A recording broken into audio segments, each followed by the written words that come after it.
Hello viewers, আসসালামু আলাইকুম। কেমন আছেন সবাই? আশা করছি সবাই অনেক ভালো আছেন। চলে আসলাম নতুন আরেকটি রেসিপি নিয়ে। সিলেটের জনপ্রিয় একটি খাবার আঁকনি পোলাও। মাংসটা কেটে ধুয়ে পরিষ্কার করে নিয়েছে।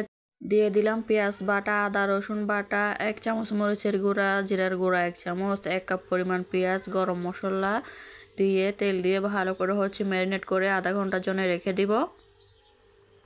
ভালো করে ম্যারিনেট করতে হবে যাতে প্রত্যেকটা মাংসের গায়ে মশলাটা ভালো করে লেগে যায়।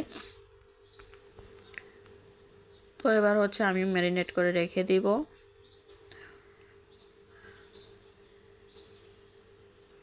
এবার আধা ঘন্টা পর চলে আসলাম রান্না করতে। তো মাংসটা আমার অলমোস্ট হয়ে যাচ্ছে।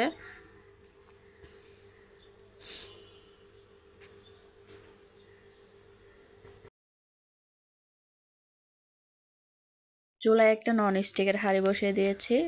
তার মধ্যে দিয়ে দিচ্ছি 2 টেবিল চামচ ঘি, দিয়ে দিলাম 2টা তেজপাতা, 2টা এলাচ। চালটা ভালো করে ধুয়ে পানি ঝরিয়ে রেখেছি আমি।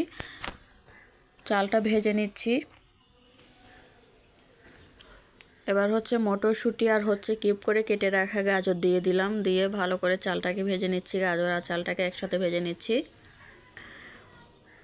এখন দিয়ে দেব মাংসটা রান্না করে রেখেছিলাম, মাংসটাই দিয়ে দিলাম।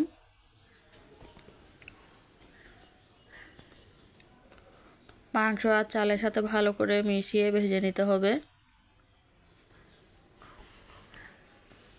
তো চালটা ভালো করে ভাজা হয়ে গিয়েছে। এবার ফুটন্ত গরম পানি দিয়ে দিলাম।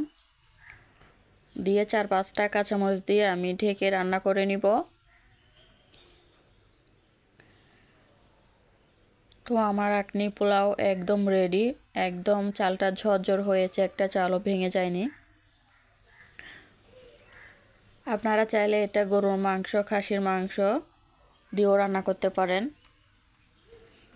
যে যেটা দিয়ে রান্না করুন না কেন, খেতে কিন্তু দারুণ হয় এটা।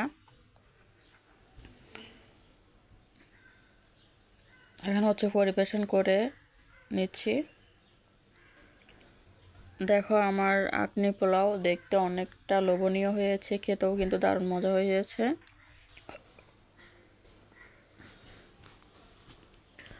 আমার রেসিপিটি যদি ভালো লাগে তাহলে আমার চ্যানেলটি সাবস্ক্রাইব করে পাশে থাকবেন, লাইক কমেন্ট শেয়ার করবেন। আল্লাহ হাফেজ।